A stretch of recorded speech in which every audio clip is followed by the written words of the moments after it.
Bossman Show here. Earl Grant, coach of the Charleston Cougars out of CAA. Coach, how you doing, brother? Good to talk to you again, man. Doing great, man. Just trying to navigate, everything we got going on right now with, start of the season and COVID and things of that nature, but doing great, no complaints, just trying to get ready for the season here, starting up next week. No doubt. Because we're up to March here, man. My birthday is kind of March 11th is my birthday. It kind of went downhill on my birthday this year. So when that all went down with you and your team and your staff, how was it from going from being together to being separate, being virtual on campus to being at home? How was it for you, your players, and your staff, man? Well, I mean, it was kind of crazy, man, because we were up in Washington D.C. for the CAA basketball tournament. When everything kind of broke out, and they talked about the COVID, and they talked about, games getting canceled. And I remember we were riding back from D.C. We were traveling back from D.C. to Charleston. And we got back, I went out to Atlanta to go recruiting on a Friday. And that was the last day I was out, because when I left that kid, watching him work out, I left that kid. I got back in my car. I was driving back to Charleston, and I just listened to radio shows, and they talked about the NCAA tournament being canceled, and all the rest of the conference tournaments being canceled. So it was kind of unbelievable. I've been 20 years in the profession and never experienced anything like that. So, and then just trying to manage the minds of the players. Those guys being back at home, asking us, when they can get back in the gym, when can they come back to campus. We had no answers for them. So it was really, really tough, but it forced us to control what we could, and what we could control was our communication. And so we started setting up Zoom meetings and bringing in guest speakers and just trying to encourage those guys the best we could, and having some team exercises where we try to grow as a group. And so we turned a negative into a positive. Well, Def, I was going to ask you that. How keeping the young men's mind sharp? I'm in my 30s. You're young men, a little younger than I am. But it's like, when things are going badly for young men who haven't had face adversity in their lives before, it can get to them badly. How do you keep their minds engaged so they won't get depressed, so they can stay upbeat, knowing what's going on with social injustices, with the pandemic and being stuck at home, kind of being a prisoner in their own home? So how was it keeping their minds kind of guided and fresh there? Yeah, it was a lot thrown at them in a short period of time. I mean, you talk about all the social unrest, and you throw in the COVID and no access to facilities. You can't go work out. You can't play pickup. So that's a triple whammy right there. Definitely. At one time. So just having conversations with those guys, trying to be intentional with our coaching staff, making sure every day or every other day there was some kind of communication with that kid and that parent, just so we knew what they were dealing with, whether they were struggles, whether they were, managing through everything. And so, again, it ended up just being a lot of communication, a lot of opportunities to bring the team together as a group through Zoom.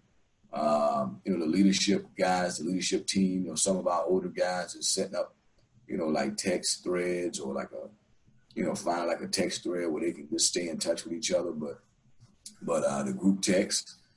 So it was very, very hard to manage, but I'm glad we got through it. I always feel like adversity is a good thing for a young man to go through if they can get to the other side of it. So, not to say that we're at the other side of all the adversity, because we still got a season to go through, but I think we have seen some tough things, and I think the guys have shown some great, toughness and perseverance and trying to get through all of that stuff. Definitely, Coach. I know you probably had your coaches help out, with academic advisors help out with the young men. So going from in-person to being virtual, it's not easy. People think it's easy, but it's not. So how is that trying to get your young men with your staff and the academic advisors and support staff to make sure the young men's grades stay up high in that spring semester over the summer, as well as they get ready now coming back, being kind of maybe hybrid or being kind of virtual as well right now? Yeah, I mean, that was a challenge because, you got to be a self-starter, self-motivator, man, to do that online stuff. So if you at home, say, for instance, in the spring, if you at home and you got every class on Zoom, then, I mean, you can wake up when you want to wake up. You don't have to be in class.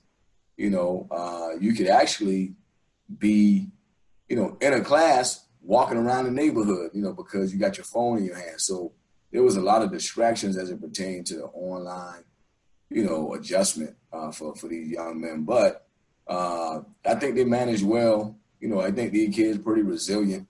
You find out that they know how to adjust and adapt. They know how to do it. And so they show great resiliency. And I know my guys, they got through it. And then now it's interesting because, you got hybrid schedules where some guys online, some guys in class, some have an option whether they go in or be online.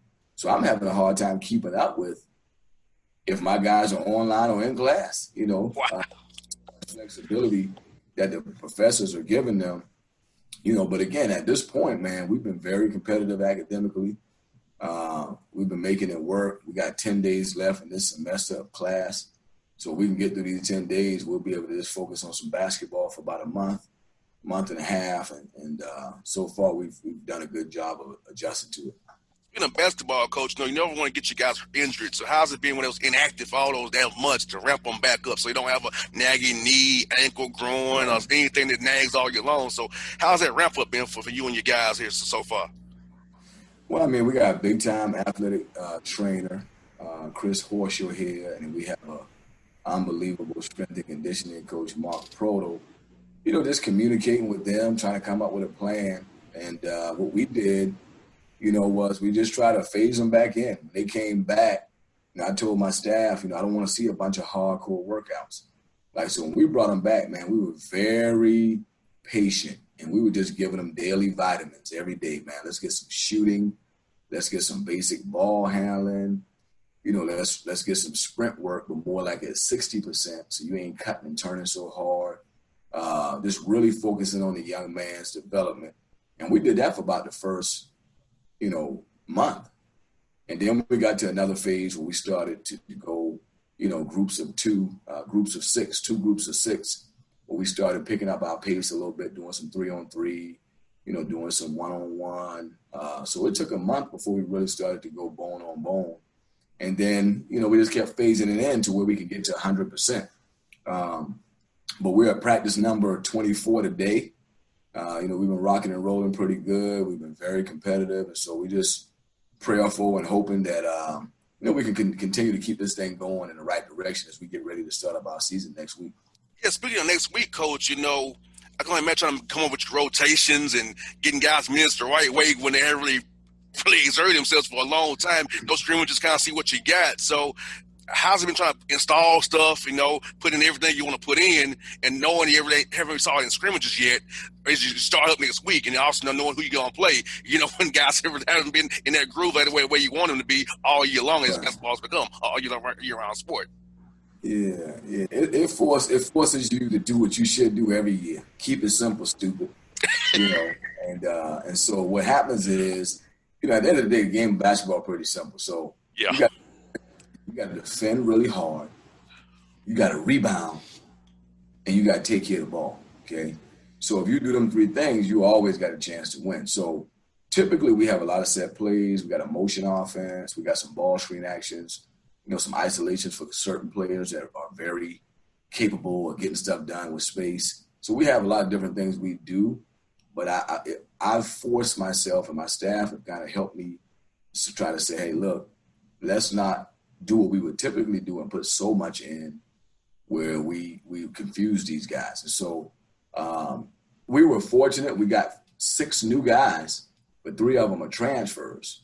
So out of the 6, you got 3 guys who've been in college basketball already, so they've been pretty savvy. So I've been able to throw some stuff at them, and they've been able to handle it. So that's been fortunate thing for us. But really, man, just trying to keep it a little more simple. The game of basketball ain't that complicated. You're trying to put the ball in the basket, and you're trying to stop them from putting it in there. So, I think that's what we had to do, and I think a lot of coaches had to try to be a little more simplistic, with the short period of time to get everything in. I think this year, Coach, playing hard is going to be a determinant factor in a lot of games. Who plays harder? Who has more energy? Who's hustling harder? Because this year is so different. At the end of the year, hey, you might have talent and skill, but if you just play harder that night, they might have somebody out with COVID or whatever. You can still get the win as long as you play hard and stick to your simple principles. You can win the game no matter what. Right. Well, you're right. I mean, you're 100% right because it's going to come down to defense, toughness, and then effort. And what I mean by that is, if you go in the gym, and I think that's what happened in the NBA bubble. If you go in the gym to play a game, well, you can't depend on all the 5,000 to 7,000 fans to bring that juice to you. So you got to bring your own energy. Like you got to be. I told somebody the other day, the teams that are going to be successful are the teams that have players where they guys really love this game, man. Like they're playing because their desire to compete is really high. They ain't playing for no fans. They don't need the fans to kind of be there to watch them. They play because they love to compete. And so whoever can bring their own energy, and whoever got some of those self-motivated guys to get the group going, or them energetic guys to get the group going, I think they're going to have a better opportunity to be successful. Now, Coach, how is the scheduling thing going, man? Because, bro, I know it was tough for you because they took away 2 weeks of scheduling, and then you got to worry about trying to schedule around rules in different states because I know here in Georgia, about like in Carolina, is same kind of similar rules. But up north is different, right? So scheduling games, how did that go trying to go right around COVID and knowing the rules states got different rules? I mean, yeah, scheduling was a challenge. We were able to figure it out. I mean, obviously, when they pushed the season back from November the 10th to November 25th, we'd already had, between November the 10th and 25th, we'd already had 5 or 6 games on the schedule. We would have played 6 games. So, and 3 of them was going to be in the ESPN tournament, Charleston Classic, which is to take place in our building. So, when they pushed the season back, obviously that Charleston Classic no longer was going to be able to take place here. They tried to move it to Orlando and do the ESPN tournament down there in Disney. We waited around for that a little while, and that didn't work out. So we just moved on with our schedule. So we were very fortunate to, put together a very presentable schedule with 5 games at home and 2 games, on the road, with the 2 games on the road being one in Atlanta at Georgia State and the other one being in Chapel Hill at North Carolina. So other than that, we got 5 games at home. And so I think we were able to do a really good job of reshuffling the deck and, making it work. About your conferences, a lot of these are bus trips, so you don't really get on a plane. So that helps you out a lot. So unless you really got to go up to Northeastern, that's probably a plane. But beyond there, Hofstra maybe, but really it's a good bus league to do because you don't really get on a plane and worry about getting your guys affected on a plane as well. Right.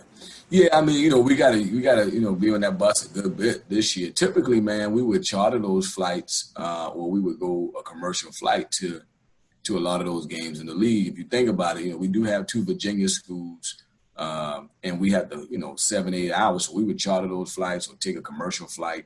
And then you talked about the 2 northern schools up north, New York and Boston. Those are flights as well. But we got some teams in Carolina where we can get around to on a bus.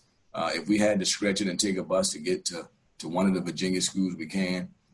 This year with COVID, I'm more inclined to want to be on a bus this year, just with my team, my bubble, who I know tested 3 times a week. I know those guys are negative, and we'll travel together. So I'd rather spend a couple more hours on a bus to do that instead of getting on a plane all the time and being exposed with all these other different people who you don't even know if they took a COVID test at all, or if they're not healthy. I'm afraid, Coach, this. Now, how do you address what your young men about social unrest in the country? I've been African American head coach, coached a lot of young black men. So I just kind of approach them with talking about what's going on so they can understand better, like you and I understand about the world and how to approach it, handle themselves going forward for 2020 and beyond. Right. Yeah, I mean, I think the biggest thing with that, man, is you have to be educated. You can't just be out here looking on Twitter and looking on all these social platforms to try to figure out what's really going on, because what will happen is the more you look at social media and the more you just kind of pay attention to what you hear through that social outlet, you might not have the accurate information. So I guess the biggest thing you tell the guys is to educate yourself, man, and don't be so quick to put stuff out that you're not sure your stance on. Like, don't be tweeting stuff, don't be always retweeting if you don't have the information you need, because I think the education part is the most important thing. Understanding that here in 2020, this ain't the first time you've seen any social unrest. I mean, this has been going on for a while. So, and it's a responsibility that they have to try to represent their family, themselves in the community by making good decisions to, maybe reverse some of the thoughts to make people have of, them and their culture, by being a good citizen, being a good student, so you blaze a trail for the next young man who come after you, by treating people with respect, again, educating yourself.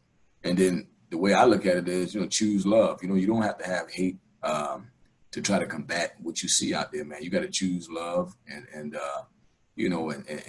that route. But just try to educate them. Obviously, if they want to have a voice, and they want to get out and do some things to try to bring an attention to what's been going on and try to, make a positive change. I tell them, if you want to have a voice, just make sure you know what you're voicing and just make sure you know what you're fighting for. If you do that, I'll support you. So that's kind of how we've been handling it. We got a really good group and we got a really good staff to kind of support these players and communicate with them. We've had a lot of open discussions, about race, and obviously we got diverse groups. So, we got all races in our locker room. We got kids from Africa who don't know nothing about racism. We got a kid from Australia. We got guys, white coaches, black coaches. So we've been able to have, for the first time, man, like I'm 40 years old. The first time I've ever had these real open conversations with such a diverse group, and it's been healthy because it's something we wanted to talk about for years on both sides, and we've just been able to start having these real conversations now. So I think having real conversations and not holding back and letting different backgrounds and different races express themselves about different topics, we start to understand and appreciate the differences of each other and understand maybe why he don't see it the way I see it and I don't see it the way he see it. Oh, definitely. Coach Grant, thank you for your time. As always, my brother. Best of luck to you. Good to see you, man. I hope to see you. Jordan, let me know when you play in state, man. So I'll try to come out and see you guys play. So let me know. I'll shoot you a text. Let me know when y'all playing outside so I can make sure I come and see you guys play Robin and those boys. Yeah, absolutely, man. That'd be awesome, man. Appreciate you having me on, man.